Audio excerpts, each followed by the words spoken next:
Hello friends, we are here today in Hebrews chapter 2. So in the beginning of this chapter it says the word therefore. What's interesting is that the very beginning of the next chapter it also says therefore. When you see the word therefore, it means that there was an idea before and then he's building upon it. And the rule is that whenever you see the word therefore in the Bible, you need to see what it's there for. So in the last chapter, he was establishing this point. The point was that Jesus is greater than all of the angels. And he proved the point pretty nicely. So in this chapter, he's saying, well, therefore, if what we heard from the angels was real, was valid, was trustworthy, then how much more can we trust the things that came from Jesus himself? And it doesn't just talk about the things that came from Jesus, but he's talking about the salvation that comes from Jesus. He's saying, how much more can we trust the salvation? And then he's proving for the rest of the chapter this idea, and it kind of goes contrary to the previous point, but he's doing it for a reason. So the previous point was Jesus is higher than the angels. In this chapter he says, but he was made to be lower than the angels for a small time. That is to say that Jesus, even though he was God, he became a man. In between God and man, you have angels that are right there. And Jesus became a man. And it might be kind of confusing. If you think about it, like, why would Jesus do that? Why did Jesus have to become a man? And the short answer is that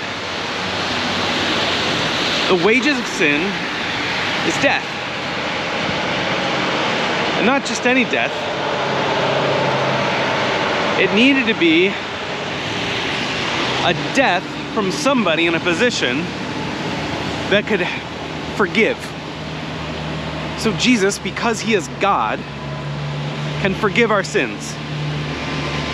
And in order for him to die for our sins, he needed to become a man.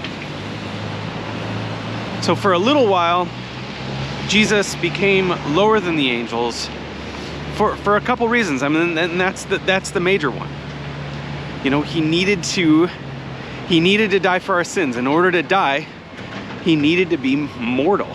And angels, they live forever. They keep going.